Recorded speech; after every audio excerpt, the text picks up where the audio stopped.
Art cafe. കലയുടെ സംസ്കാര സമന്വയ മുദ്രകൾ.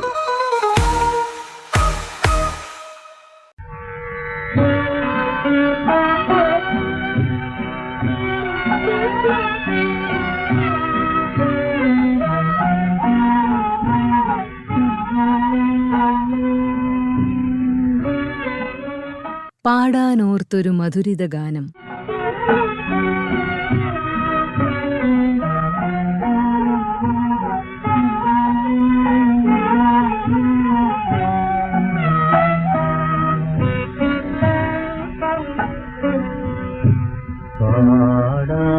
പാടാനോർത്തൊരു മധുരിത ഗാനം പാടിയതില്ലല്ലോ ഞാൻ പാടിയതില്ലല്ലോ.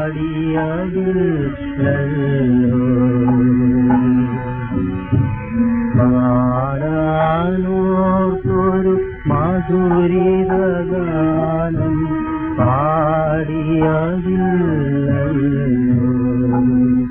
ഞാൻ പാടിയതില്ലല്ലോ.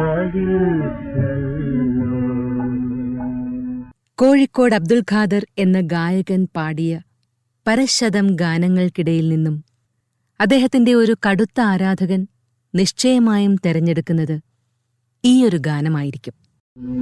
വെറുതെ കാലം പോയല്ലോ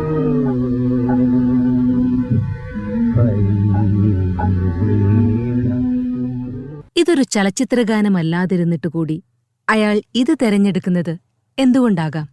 വെറുതെ കാലം പോയല്ലോ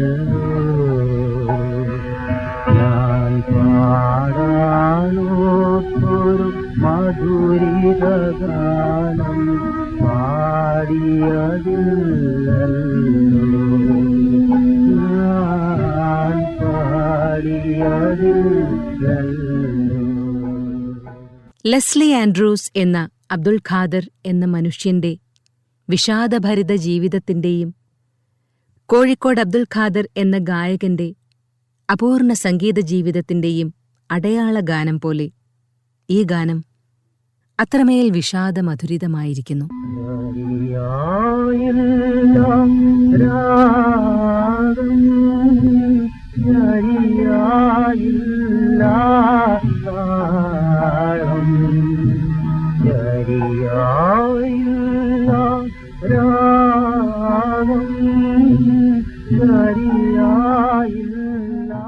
ഈ ഞാൻ പാടാത്ത മധുരമാണ് ആ പാട്ട് അദ്ദേഹത്തിൻ്റെ ജീവിതത്തിൻ്റെ ഏറ്റവും സാമ്യമുള്ള പാട്ടാണ്. അദ്ദേഹത്തിൻ്റെ ജീവിതം തന്നെയാണ് ആ പാട്ട്. അദ്ദേഹം പാടാൻ വിചാരിച്ചൊന്നും പാടിയിട്ടില്ല, ഒന്നും ശരിയായില്ല. പുത്രന്റെയും ആരാധകന്റെയും നിലയിൽ നിന്ന് കോഴിക്കോട് അബ്ദുൽ ഖാദർ എന്ന അച്ഛനെയും ഗായകനെയും നോക്കിക്കാണുന്ന മകൻ ഗായകനായ നജ്മൽ ബാബു. അബ്ദുൽ ഖാദറിന്റെ ജനനം 1915 കോഴിക്കോട്ടെ ഒരു ക്രിസ്തീയ കുടുംബത്തിൽ. ലെസ്ലി ആൻഡ്രൂസ് എന്ന പേര്. അച്ഛൻ്റെ പേര് ജേസ് ആൻഡ്രൂസ്, അമ്മേൻ്റെ പേര് മാനിനി. അവർ അച്ഛനമ്മ അങ്ങനെ. അച്ഛൻ പള്ളിയിലെ വയലിനിസ്റ്റാണ്, പിയാനോ ഒക്കെ വായിക്കും, കൊയറൊക്കെ പാടും. അങ്ങനെയാണ് അദ്ദേഹത്തിന് ചെറുപ്പത്തിൽ തൊട്ടേ മ്യൂസിക്കിൽ പള്ളിയിൽ കൂടെയുള്ള മ്യൂസിക്കാണ്. പള്ളിയിൽ നിന്ന് കൊയർ പാടും. വെസ്റ്റേൺ മ്യൂസിക്കിൻ്റെ നല്ല ഒരു ജ്ഞാനം പള്ളിയിൽ പാടിയിട്ടുള്ള ജ്ഞാനം, അല്ലാതെ ഔദ്യോഗിക പഠിച്ചതല്ല. ആ ജ്ഞാനമുണ്ട്, കുറച്ച് ജന്മനാളുള്ളതാണ്. ആ ബാക്ക്ഗ്രൗണ്ടിലാണ് ഇത് വളർന്നത്. ലെസ്ലി ആൻഡ്രൂസ് അബ്ദുൽ ഖാദർ ആകുന്നത് ബർമയിൽ വെച്ചാണ്. 15-16 വയസ്സായപ്പോൾ അദ്ദേഹം ബർമയിലേക്ക് പോയി. അവിടെ മൂത്ത സഹോദരി അവിടെ ഉണ്ടായിരുന്നു, നജ്മൽ ബാബു. കല്യാണം കഴിച്ച അവിടെ ഹസ്ബൻഡ് അവിടെ കമ്പനീൻ്റെ മാനേജറൊക്കെ ആയിരുന്നു. അവിടെ പോയി അവരെ കൂടെ താമസിച്ചു. ഇവിടെ കോഴിക്കോട് അമ്മ ചെറുപ്പത്തിൽ 6 വയസ്സുള്ളപ്പോൾ അമ്മ മരിച്ചുപോയി. അപ്പോൾ അതുകൊണ്ട് വീട്ടിൽ ഡിസിപ്ലിനിലാണ് വളർന്നത്. അച്ഛൻ വളരെ കോഴിക്കോട് വലിയ കേരളത്തിൻ്റെ ആദ്യത്തെ വാച്ച് റിപ്പയറിംഗ് ഷോപ്പിൽ ജേസ് ആൻഡ്രൂസിന് ഇപ്പോഴും ഉണ്ട്, SM സ്ട്രീറ്റിൽ, കോഴിക്കോട് SM സ്ട്രീറ്റ്. അദ്ദേഹത്തിൻ്റെ കീഴിലാണ്. അദ്ദേഹം പള്ളിയായിട്ടും മതത്തായിട്ടും വളരെ ക്ലോസ് ആയിട്ടുള്ള ആളാണ്. വികാർ മതത്തിന് പുറത്തുള്ള ആളാണ്. പള്ളീൻ്റെ ചട്ടവട്ടങ്ങളൊന്നും ഔദ്യോഗികമായിട്ട് ജീവിക്കാത്ത ആൾ, ഒതുങ്ങിക്കാത്ത ആളാണ്. അപ്പോൾ കോഴിക്കോട് കോർണറേഷൻ തിയേറ്റർ സ്റ്റേഡിയം ഗ്രൗണ്ടിൻ്റെ അടുത്താണ് വീട്. അതിൻ്റെ അടുത്ത് മുസ്ലിംസ് താമസിക്കുന്ന കുറേ ഏരിയ ഉണ്ട്. പോലീസ് സ്റ്റേഷൻ, പോലീസ് ലൈൻ, അങ്ങനത്തെ. എപ്പോഴും ഈ ചെറിയ കുട്ടിയാകുമ്പോൾ തൊട്ട് അവിടെ ഈ പോലീസ് ലൈനിലെ പല വീട്ടുകളിലും അവർ താമസിക്കുക, മുസ്ലിംസിൻ്റെ ഇടയിൽ. അപ്പോൾ അങ്ങനെ മുസ്ലിംസിലുള്ള ഒരു ആഭിമുഖ്യം ഉണ്ട് മൂപ്പർക്ക്. അത് അച്ഛന് ഇഷ്ടമല്ല. അപ്പോൾ നേരത്തെ വീട്ടിലൊന്നും ചെല്ലില്ല. അങ്ങനെയുള്ള വന്ന് ചെറുതാകുമ്പോഴേ വീട്ടിൽ നിന്ന് ഒരു ഫാദറിനോട് കുറച്ച് ചെറിയ ആലോചിക്കുക. അങ്ങനെ പണിഷ്മെൻ്റായിട്ടാണ് മർമയിലേക്ക് കയറ്റി വിട്ടത്, പെങ്ങളെടുത്ത് വിട്ട്. അവിടെ പോയി മുമ്പ് മുസ്ലിംസിനോട്, അവിടെയും മുസ്ലിംസ്, മലബാർ മുസ്ലിംസ് അവിടെ ബർമയിൽ രംഗങ്ങളിലൊക്കെ ഉണ്ട്. അവരുടെ കൂട്ടത്തിലൊക്കെ കമ്പനിയോട് ഗസൽ ഖവാലി, മ്യൂസിക്കിൻ്റെ അങ്ങനത്തെ ആ സെക്ഷനിൽ മ്യൂസിക്കൊക്കെ മുസ്ലിംസിൻ്റെ കയ്യിലല്ലേ, ഗസൽ ഖവാലി. അപ്പോൾ അത് പാടും, മാപ്പിള പാട്ടൊക്കെ പഠിക്കുക. അങ്ങനെ അവരെ കൂട്ടത്തിൽ തിരിഞ്ഞ് കളിക്കുക. അപ്പം വീട്ടിലും വരെയൊക്കെ വീട്ടിൽ 10 മണിക്ക് 8 മണിക്കൊന്നും എത്തൂല. രാത്രി ലേറ്റായിട്ടാണ് വീട്ടിൽ രാത്രി എത്തും. അപ്പോൾ അതുകൊണ്ട് അളിയൻ എപ്പോഴും വഴക്ക് പറയും. അളിയൻ സിസ്റ്ററോട് എപ്പോഴും പറയും, ഇങ്ങനെ അവനെ ഇവിടെ നിർത്താൻ പറ്റില്ല, നേരത്തെ വരാൻ പറയണം. അത് നമുക്ക് ഇഷ്ടമായത് വീട്ടിൽ നിന്ന് സാധനമൊക്കെ പെട്ടിയൊക്കെ ആയിട്ട് നമുക്ക് അവിടെ ഒരു മുസ്ലിംസ് ക്ലബ്ബ് ഉണ്ട്, മുസ്ലിംസ് മലബാർ മുസ്ലിംസ് ക്ലബ്ബുണ്ട് അസോസിയേഷൻ്റെ. അതിൽ ഇവിടെ അവിടെ താമസാക്കി. അവരെ കൂടെ കൂടിയിട്ട് നമുക്ക് മുസ്ലിമായത്, അല്ല വേറെ മുസ്ലിമായത്. അവിടെ നിന്നാണ് മുസ്ലിമായി. ഒരു കൂടുതൽ 2-3 കൊല്ലം അവിടെ താമസിച്ച് ഗസലൊക്കെ പാടും, പാട്ട് ഖവാലിയൊക്കെ പാടും. അങ്ങനെ ഒരു നാട്ടിലേക്ക് മടങ്ങി വന്നു. 19 ദിവസം മടിയാണ്. ഹിന്ദുസ്ഥാനി സംഗീതത്തിന് മേൽക്കൈയുണ്ടായിരുന്ന കോഴിക്കോടിന്റെ സംഗീത പാരമ്പര്യത്തിന് വിലപ്പെട്ട സംഭാവനകൾ നൽകിയ ക്ലബ് സംസ്കാരം അന്ന് വളരെ പ്രബലമായിരുന്നു. ക്ലബ്ബ് കോഴിക്കോട് മുസ്ലിംസിൻ്റെ ഇടയിൽ ഈ ക്ലബ്ബ് എന്ന് പറഞ്ഞാൽ മഹഫിൽ സംസ്കാരം പെട്ടി തവലി വെച്ച് നേരെ പുലർച്ചെ വരെ പാടുക. രാവിലെ ഇപ്പോൾ സുബഹ് ബാങ്ക് കൊടുക്കുമ്പോൾ എല്ലാം വീട്ടിൽ പോകുള്ളൂ. അതുവരെ ആരും പോകില്ല. രാത്രി 9 മണിയാകുമ്പോൾ വരുള്ളൂ. എല്ലാ പണിയൊക്കെ കഴിഞ്ഞ് വെല്ലങ്ങാടിയിൽ കച്ചവടമൊക്കെയുള്ള ആൾക്കാരായിരിക്കും. ആ പണിയൊക്കെ കഴിഞ്ഞ് അവരവിടെ വരും. എന്നിട്ട് അവിടെ വന്നിട്ട് പാടുന്നവർ പാടും, വായിക്കുന്നവർ വായിക്കും. അങ്ങനെ നേരം വെളുക്കുള്ള പരിപാടി. ഒരു ദിവസമല്ല, ത്രൂ ഔട്ട് ഇയറാണ്. മഴക്കാലമായത്. എന്നിട്ട് അതിൽ ചുറ്റോട്ട് അടുത്ത താമസിക്കുന്നവർക്ക് പിന്നെ നേരം വെളുക്കുമ്പോൾ വീട്ടിൽ പോകും. ഉച്ചവരെ കിടന്നുറങ്ങണം. അതാണ് ഈ മ്യൂസിക്കിൻ്റെ ആൾക്കാരെ ജീവിത ശൈലി. അങ്ങനെ ഉച്ചവരെ കിടന്നുറങ്ങി. എന്നിട്ട് ഭക്ഷണം എല്ലാവരും ഉച്ചയ്ക്ക് ചോറിനുമ്പോൾ ഒരു ചായ കുടിക്കുക. അങ്ങനെ ആ സ്കെയിലാണ് പോവുക. എല്ലാം അതുതന്നെ. 4-5 മണിയാകുമ്പോൾ ചോറിനും പിന്നെ വീണ്ടും ഇതേപോലെ തന്നെ പരിപാടി. ആ കാലഘട്ടത്തിൽ ഇപ്പം ഇല്ലാത്തൊരു പ്രത്യേകത എന്താ, ഓരോ ഉസ്താക്കന്മാർ വരും ഓരോ നാട്ടിൽ നിന്ന്. വന്ന് 4-5 മാസം ഇവിടെ ഒരു ക്ലബിന് മുകളിൽ താമസിക്കും. ഈ ക്ലബ്ബുകൾ തന്നെ അവിടെ ഭക്ഷണം ഉണ്ടാക്കാനും കിടന്നുറങ്ങാനും ബാക്കിയുള്ള സൗകര്യങ്ങൾക്കുള്ള ക്ലബ്ബുകളാണ്. ഈ ഗായകർ വന്നാൽ 5-6 മാസം അവിടെ താമസിക്കും. എന്നിട്ട് അവർ പല ഇൻസ്ട്രുമെൻറ്റ് വായിക്കുന്ന ആൾക്കാരും പാടുന്ന ആൾ വലിയ ക്ലാസിക്കൽ ഉസ്താക്കന്മാരാണ്. ഓരോ കീഴിൽ വരും നിരന്തരം ദിവസം പ്രാക്ടീസ് ചെയ്യും. ഒരു പാടിൻ്റെ പാട്ട് വരും ഏറ്റുപാടി. അങ്ങനെ 5-6 മാസം ആകുമ്പോൾ ഒരു ഏകദേശം അവരുടെ പാട്ടുകൾ കുറേയൊക്കെ കയ്യിൽ സ്വന്തമാക്കിയിട്ടുണ്ടാവും. അതാണ് പിന്നെ ഒരു പിന്നെ പാടി ലളിതഗാനത്തിനും ഇതിനൊക്കെ ഉപയോഗിച്ചിട്ടുള്ള മെത്തേഡ്. അതിൻ്റെ ബേസിക്കായിട്ടുള്ള അതിൻ്റെ സംഗീതത്തിൻ്റെ ഐഡിയ ഒക്കെ വേറെ ഗസൽസിൻ്റെ ഖവാലിൻ്റെ ഒക്കെ അതാണ്. സംഗീതത്തിനെന്ന പോലെ നാടകത്തിനും ക്ലബ്ബുകളുണ്ടായിരുന്ന അന്നത്തെ കോഴിക്കോട്. നാടകഗാനം തന്നെ കോഴിക്കോട് പാരമ്പര്യമായിട്ട് ദേശഭൂഷണി, KT മുഹമ്മദിൻ്റെ ബ്രദേഴ്സ് മ്യൂസിക് ക്ലബ്ബ്, UDA നമ്മുടെ ക്ലബ്ബുണ്ട്, യുണൈറ്റഡ് ഡ്രാമാറ്റിക് അസോസിയേഷൻ. അങ്ങനെ ചെറിയ ചെറിയ ക്ലബ്ബുകളുണ്ട്. അവർ പണ്ട് മുതലേ 50-60 കൊല്ലം 70 കൊല്ലമായിട്ട് നാടകത്തിൻ്റെ ആൾക്കാരാണ്. KT മുഹമ്മദ്, തിക്കോടി മാഷ്, കുറേ ഓരൊക്കെ വളർന്നു വന്നത് ഇതിൽ കൂടെ നടന്മാരായിട്ട്. നെല്ലിക്കോട് ഭാസ്കരൻ, പപ്പു, ശാന്തദേവി, കുഞ്ഞാൻ്റേട്ടൻ, ബാലൻ നായർ, അവരൊക്കെ ഈ കലാകാരന്മാരൊക്കെ ഈ ദേശഭൂഷണി ഒരു ഏരിയയിലാണ്. ദേശസംസ്കാര പോഷിണികളായിരുന്ന കോഴിക്കോടൻ ക്ലബ്ബുകൾ തമ്മിൽ ആരോഗ്യകരമായ സഹകരണവും മത്സരവുമുണ്ടായിരുന്നു. ദേശഭൂഷണി എന്ന കുതിരോട്ട ഭാഗത്തുള്ള ഒരു കലാസമിതി, വായനശാല എല്ലാം കൂടി ആ ദേശത്തെ പോഷിണിയായിരിക്കില്ല. നജ്മൽ ബാബു. അവിടുത്തെ ആൾക്കാരൊക്കെ കലാകാരന്മാരെ വരുന്നത് ആ ക്ലബ് ഒറ്റ വായനശാല ഉണ്ടാകും. നാടകത്തിന് ആവശ്യമുള്ളപ്പോൾ ഇവരെല്ലാം സഹകരിച്ച് എല്ലാവരും സുഹൃത്തുക്കളാണ്. വാസുപ്രദീപോട് നാടകത്തിന് ഏറ്റവും സാധാരണ വളരെ സഹകരിച്ചൊരു വ്യക്തിയാണ് വാസുപ്രദീപ്. അതുപോലെ ഇവർക്ക് ഒക്കെ എമേച്ചർ നാടകങ്ങളാണ്, അത് പ്രൊഫഷണൽ നാടകങ്ങളല്ല. ഇവിടെ ആദ്യമായിട്ട് പ്രൊഫഷണൽ നാടകം വന്ന ഇവിടെ KT മുഹമ്മദിൻ്റെ ഇത് ഭൂമിയാണ്. അതാണ് പ്രൊഫഷണലായിട്ട് ആദ്യമായിട്ട് ഇവിടുന്നൊരു നാടകം വന്നത്. പിന്നെ T മുഹമ്മദ് യൂസഫിൻ്റെ കണ്ടം വെച്ച കൂട്ട്, അത് പ്രദീപ് പ്രൊഡക്ഷൻസ് എന്ന് പറഞ്ഞൊരു ഇതുഭൂമി ബ്രദേഴ്സ് മ്യൂസിക് ക്ലബ്ബ് ആണ് അതിൻ്റെ ആൾക്കാർ. പ്രദീപ് പ്രൊഡക്ഷൻസിൻ്റെ ആണ് കണ്ടം വെച്ച കൂട്ട്. അത് നാടകോത്സവത്തിൽ അവാർഡ് കിട്ടിയ നാടകമാണ്. പിന്നെ ആ സിനിമയാക്കി. അതിൻ്റെ രചയിതാവ് ഒരു മുഹമ്മദ് യൂസഫാണ്. അയാൾ ആ നാടകത്തിൽ അഭിനയിച്ചു ചെയ്തിട്ടുണ്ട്. അതിൽ അബ്ദുൽ ഖാദർ അഭിനയിച്ചിന്, ബാബുരാജ് അതിൽ മ്യൂസിക് ചെയ്തിരുന്നു, ഇതുഭൂമിയിൽ ബാബുരാജ് മ്യൂസിക് ചെയ്തിരുന്നു. ഇവരൊക്കെ എല്ലാവരും അങ്ങോട്ട് സഹകരിച്ച്. പിന്നെ വാസുപ്രദീപിൻ്റെ കുറേ സ്മാരകം എന്ന് പറഞ്ഞ നാടകമുണ്ട്. വാസുപ്രദീപിൻ്റെ ആദ്യത്തെ നാടകം അത് 50-കൾ സ്റ്റാർട്ടിങ്ങിലാണ്. അതിനൊക്കെ വേണ്ടി ഇവരൊക്കെ എല്ലാവരും തമ്മിൽ ഹെൽത്തി ആയിട്ടുള്ള ഒരു സഹകരണമുണ്ട്. കോമ്പറ്റീഷൻ ഉണ്ട്, സഹകരണമുണ്ട്. എല്ലാ ആദ്യമായിട്ട് നടികൾ വന്നതിൽ ശാന്തദേവിയിൽപ്പെട്ടതാണ്.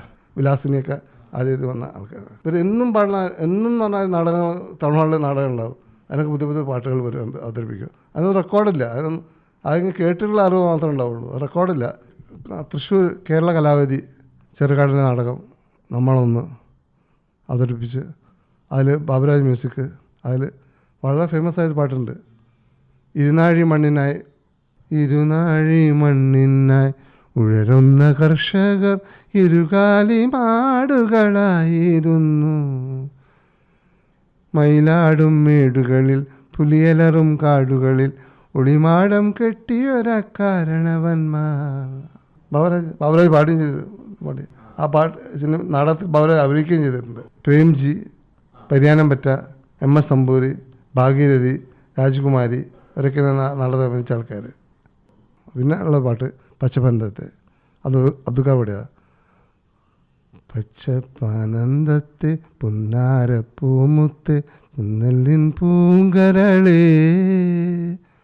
ഉച്ചയ്ക്ക് നീ എൻ്റെ കൊച്ചു വാഴത്തോപ്പിൽ ഒന്നുവാ പൊന്നഴകേ. തെയ്യന്നം തെയ്യന്നം പാടുന്ന പാടത്ത് നീയൊന്ന് പാടഴകേ.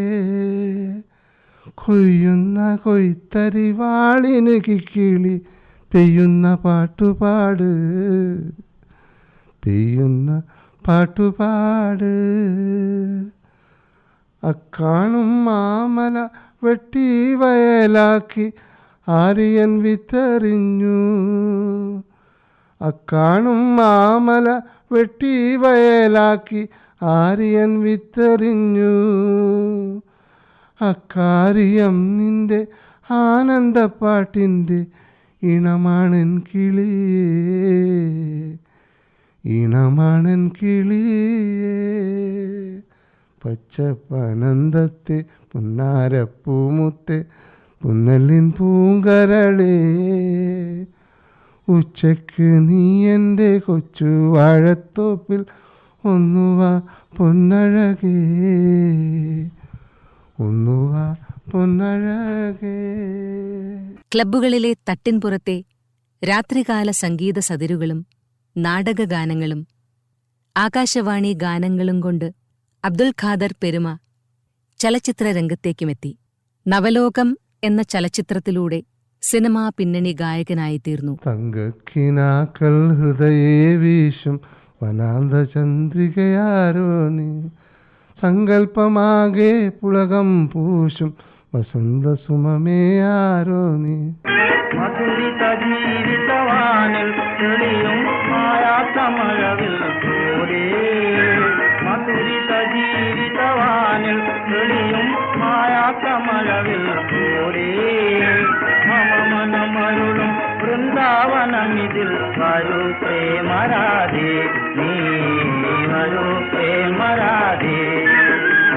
തങ്കത്തിനാക്കൾ ഹൃദയേ വീശും മനാന്ത ചന്ദ്രികയാരോ നീ.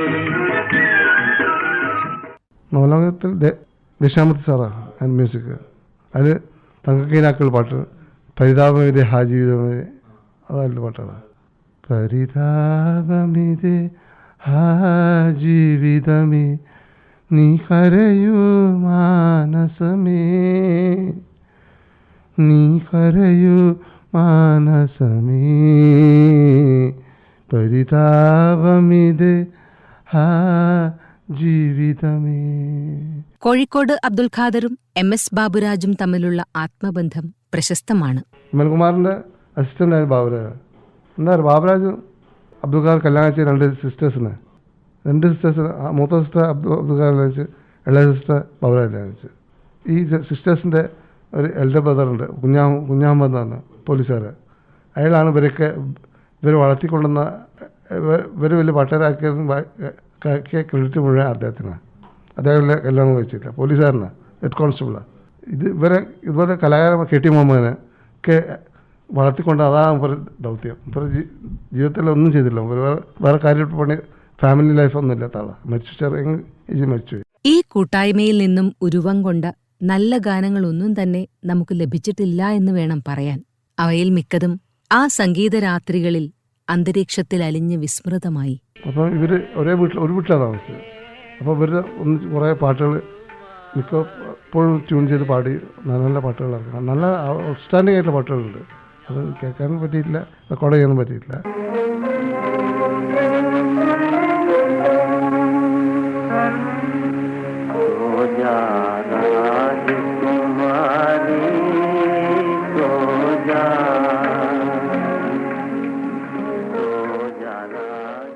സൈഗളും പങ്കജ് മല്ലിക്കുമായിരുന്നു അക്കാലത്തെ ഗായക പ്രമുഖന്മാർ. ഈ ശ്രേഷ്ഠ ഗായകരുടെ ശൈലി പിൻപറ്റി ഒട്ടേറെ ഗാനങ്ങൾ ആലാപനത്തിലൂടെ അനശ്വരമാക്കി അബ്ദുൽ ഖാദർ.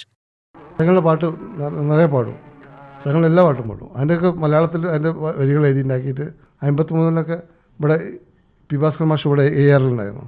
അപ്പോൾ ഭാസ്കർ മാഷ് കുറേ ലളിതഗാനം ഇത് സൈക്കിളിൻ്റെ പാട്ടിൻ്റെ അനുകരണമായിട്ടുള്ള നല്ല നല്ല പാട്ടുകൾ എഴുതുന്നു. സൈക്കിളിന് പങ്കജ് മല്ലിക്കിൻ്റെ പാട്ട് ഓർമ്മയുണ്ട്. കൺമണി ചൊല്ലുക നീ, സൈക്കിളിൻ്റെ പാട്ടുണ്ട്. നാ കരയിത്ന പ്യാർ, നാ കരയിത്ന പ്യാർ, നാ കരയിത്ന പ്യാർ പഞ്ചി, നാ കരയിത്ന പ്യാർ. അതിൻ്റെ സൈക്കിൾ ആയ പാട്ട് പി ഭാസ്കർ മാഷ്. കൺമണി ചൊല്ലുക നീ, കണ്ണിനയൻ്റെ നനഞ്ഞത്, കൺമണി ചൊല്ലുക. നല്ല പാട്ടാണ്. പൂച്ചെടി പൂവിൻ്റെ മുട്ട് പറിച്ച് കാതിൽ കമ്മലിട്ട് ഉച്ചവേലിൽ സാക്ഷിയായി കഴിഞ്ഞ കാനോത്ത് അന്ന് രാജറാണിയായി കളിച്ചതോർത്തിടുന്നുണ്ടോ? പാടിത്തീരാത്ത മധുരിത ഗാനം പോലെ അപൂർണമായി അവസാനിച്ച ആ സംഗീത ജീവിതത്തെക്കുറിച്ചുള്ള മകന്റെ ഓർമ്മകളും ഇവിടെ അപൂർണമായി അവസാനിക്കുന്നു. ഈ ഞാൻ പാടാത്ത മധുരമാണ് ആ പാട്ട് അദ്ദേഹത്തിൻ്റെ ജീവിതത്തിൻ്റെ ഏറ്റവും സാമ്യമുള്ള പാട്ടാണ്. അദ്ദേഹത്തിൻ്റെ ജീവിതം തന്നെ ആ പാട്ട്. അദ്ദേഹം പാടാൻ വെച്ചൊന്നും പാടിയിട്ടില്ല, ഒന്നും ശരിയായില്ല.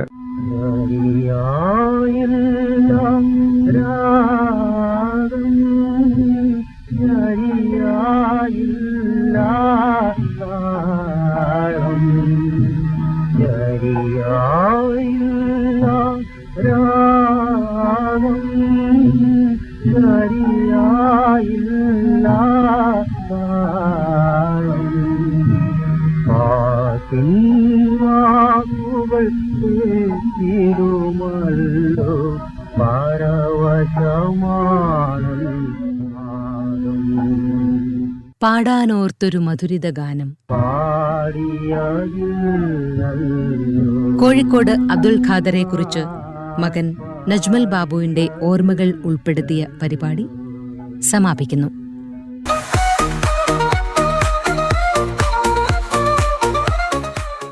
Art cafe,